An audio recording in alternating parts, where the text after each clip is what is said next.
Hello everyone, my name is Hatchet and I'm back again with another 5-0 victory in Arena.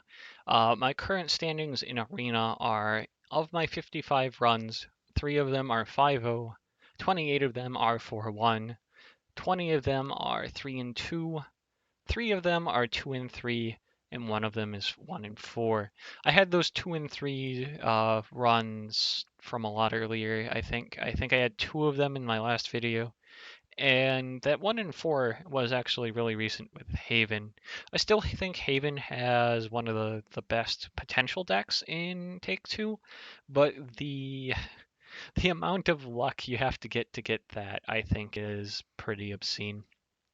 Though I did play against 2 of them in an earlier run. This was a 3-2 run just today. And I thought this deck was actually better for me. This deck was better than the one I 5-0'd with, but the one I 5-0'd with, I just drew better. That's all there is to it. I do think that the 5-0 deck was good. There wasn't a lot of, oh yes, this is broken. It was just all really solid cards. Whereas I thought I had like more broken stuff to do with this deck. But these 2 Havencraft players were really sick. Their decks were pretty good. This guy, not as much as the first guy. This first guy deserved to win. I just sort of squeaked out on that victory. Like, I don't know how I did it. And the Swordcraft guy also, I just sort of squeaked out against him. But this Runecraft guy had an insane deck. I would have lost to this one, I think, pretty much every single time. I think this guy's deck was amazing. I'm really curious, like, how well he did with it. Yeah, I'm curious what its record was, because I could see that one being a 5-0 Runecraft deck. And I'll make that video next, I think, because I thought this was a really good series of games. I thought they were all really tense, really exciting. Compared to my 5-0, especially, where it was very boring, actually. Like, I knew I won 3 of these games before my opponent played cards, basically. It just wasn't fair. Like, the way that I drew versus the way that they drew, my average card quality, all that stuff. So I'm just going to start into the replay now after, like, talking this up.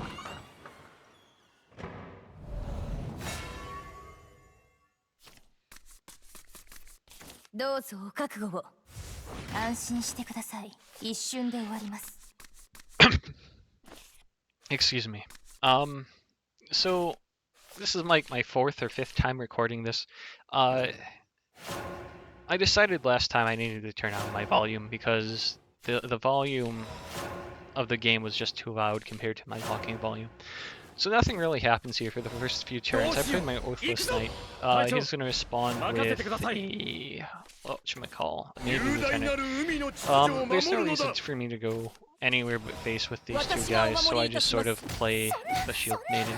There's no play I wanted to make with Wide Soul Swing. I thought of like all the ways I could do it, but at best I'm left with one thing on the board and it doesn't make sense. So Blitz Lancer here, or what is it called? Yeah, Blitz Lancer is a super sick card. And it just keeps my tempo. And I use this evolution point because I figure he gets evolution next turn, and I just don't want him to have another thing on the board that clears one of my 1/1s. I think I made the right call there. This play I made instantly, but then at this juncture right here, I was thinking, wait a second, how much is 4 plus 2? Is that 6? And it was kind of funny thinking back on it, but it was kind of sad at the same time. So anyway, I get to play Novice Trooper and my own Navy Lieutenant. I have 2 wards, so I'm not concerned with him dying. I don't really have to be concerned with him dying. I don't have any like commander synergies in my deck, in this deck, aside from the Sword Whip Maid, which I could have played there, but it didn't make sense to me. Like none of the trades were cheaper. Meanwhile, this play just loads my board up and puts me 6 and all the other fun stuff. So I wasn't quite sure how I was going to handle this card. I thought the Angel Crusher I have here was actually going to come into play. I actually had two Gemstaff commanders, Angel Crusher, Bahamut, and Leonidas this draft. The Angel Crusher came in like somewhere in the middle of the draft, and it was just the better of two picks. The other two cards were just like hot garbage, so I picked the Angel Crusher along with whatever common I picked with it. I think it was a common anyway. So yeah, that just wasn't like a game. This one is a game for a little while, and Leonidas actually pulls his weight here. Normally I'm pretty apprehensive about drafting Leonidas or Bahamut, because those cards don't actually affect the outcome a lot in the games that I play. Maybe it's just the way that I draft, and maybe it's just the way that my opponents draft, but whenever I see a Bahamut, I just sort of like either ignore it or kill it, and then I win the game. And Leonidas is kind of similar, but in this game, Leonidas had to be Leonidas. There wasn't another card he could be, and still be as effective as he was.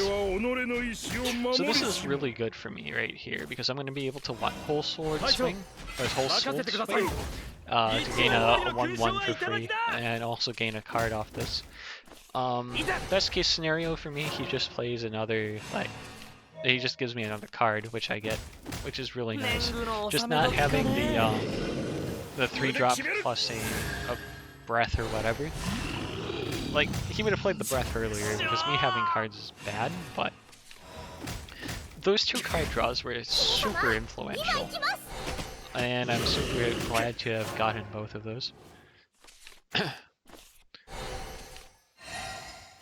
So he heals for 1 here to activate Overflow for him, because he has some sort of overflow play he wants to make here. He kind of thought on this play a little while, but this was the only play that made sense to me if he wanted to do an overflow. Like, he must have had something else that he wanted to do, but it was just like too mana inefficient for him to do it, so he did it this way. And this was kind of really threatening, and then I drew Monica.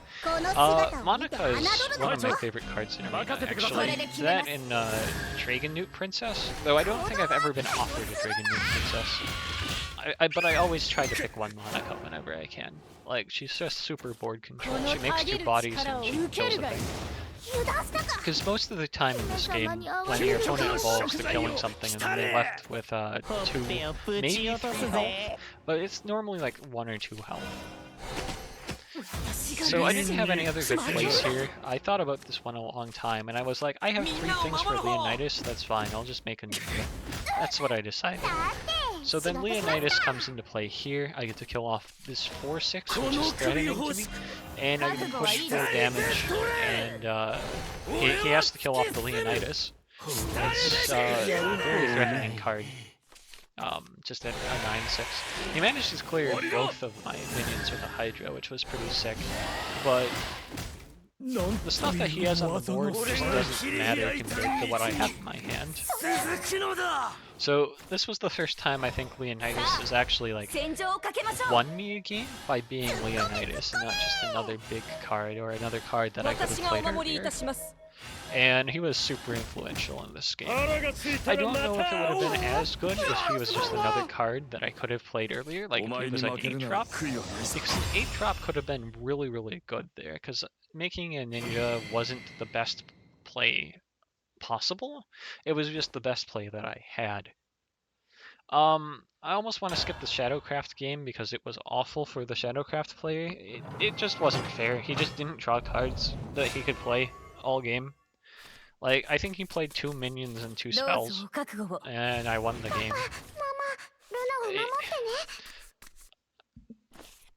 I pitched the Hamsa and the everything, actually. I was thinking of keeping the Lieutenant.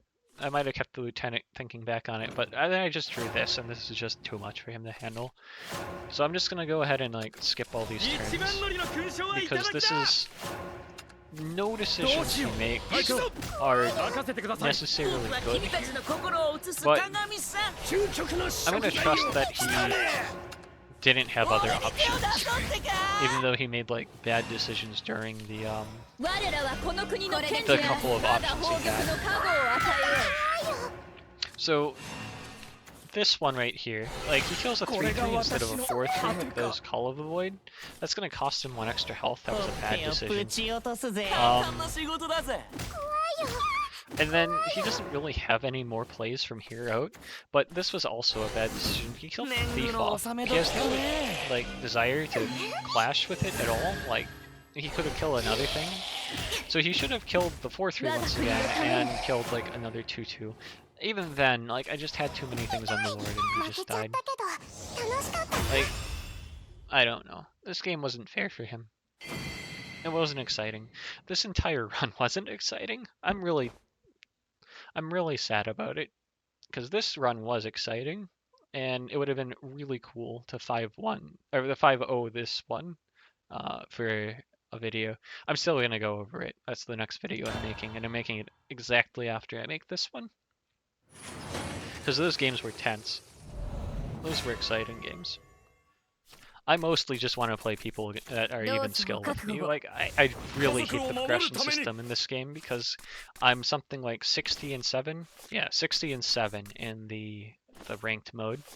So that's a 90% win rate, and I'm just kind of flying through the ranks, and it's like boring because it's like aggro sword, cool, I win. Aggro sword, cool, I win.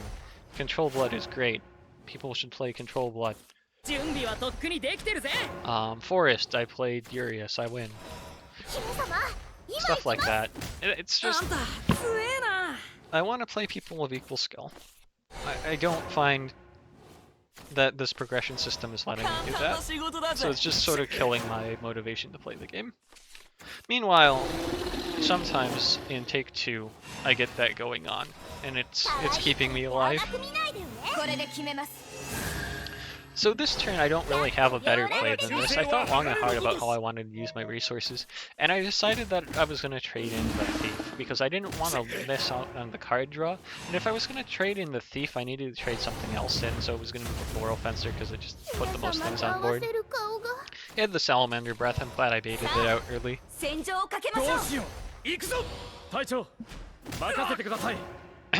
Keeping the pressure on, I play this guy instead of the Shield Angel. Shield Angel doesn't do anything against like anything he could possibly play with the evolution point, so I just don't bother like thinking about it. This is a very good play. Just having this Gemstaff Commander is really good for me, because I get to rush it into the 2-2. I get the Ninja the 5-3. And just still have a threatening board on play. So he plays the second one of this guy along with the Blazing Breath, which was kind of expected. He had that chance. I don't know what happens to this Blazing Breath. I think he discards it along with a bunch of other cards with his next plays. So this is my second Art of the Ninja. I just sort of have 4 of them in this deck. It really carried, I think, in this series, in this game rather. Not so much in the series. Like 1 or 2 of them is normally enough, but having 4 of them in this series this game was pretty instrumental. This guy is on 17 cards. Expect more of those to disappear. So yeah, he plays the Dragon Newt. I just sort of make Ninja. It's okay. It wasn't a very good situation once again, but yeah, when you're using a 6 damage spell to kill off a 1/4, I don't know what kind of position you're in, but it's not very good. And he's gonna keep drawing cards. He's down to 9. Now he's gonna be down to after that dies, he'll draw down to 6, and then for his turn he'll draw down to 3, or 4, 5. I can math, I swear guys. It's not late at night, I wasn't playing late at night at all. So yeah, that died. I just left this up because I didn't think that it mattered. I could have put the damage here, but then that would have shot this. And this way this is alive. You can't really, like, you know, predict that sort of thing. So it wasn't like I was playing around it, but it was just correct for me to ignore the 1-2. Is I guess what I was getting at. So he's sitting here at 3 health and he's just drawing more cards. He plays Odin. This technically lets him survive, but I'm just going to draw Art of the Ninja. I don't know what else he has to play. But on 2 cards left, 7 in hand, he didn't have a lot of turns to do 20 damage to me. I don't know. He could have Bahamutted, but then I could have reverse Bahamutted. I have that in my deck. It's in there. Like, I could have drawn it. And then this last game was an opponent that was very mad that I outplayed him or something. I don't know what he was mad about. Like, maybe giving him the benefit of the doubt, he actually did disconnect at the very last turn after waiting for a whole minute of time before the disconnection, and then making me wait through the "we're trying to connect back to your opponent" screen. But, like, just from the start, the way that this guy played this game, I knew I was going to win with my hand. There was no ups or downs to this. He put the commander in play. I was kind of scared of that, but there wasn't much I could do other than play a 1-4, which contested his guy and just, like, his entire board. He plays an Art of the Ninja early. He's like out of cards. I have a bunch of cards. All my cards are good cards. I don't have to use an evolution point here even. This is going great.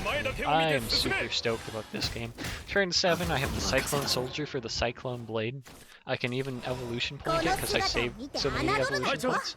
This is inefficient for me, but I didn't want to do it any other way. Like, there was no other way to do it. Like, I didn't have another play. So my Monica got used, which I'm pretty sad about. So once he played that, I knew I had to play the Cyclone Soldier early. It's okay, I have another cheap drop with the Ninja Trainee, so if he just, like, clears my board somehow, and then plays a bunch of stuff, I can still clear it. This way also lets me push 5 more damage. So he plays his Mirage Defender and his Fervid Soldier here. He evolves his Mirage Defender, and kills off one of my guys, which makes sense. I'm gonna Cyclo Blade this board because he's got 2 cards in his hand, and this lets me push another 5. Sword doesn't have healing, this is really strong.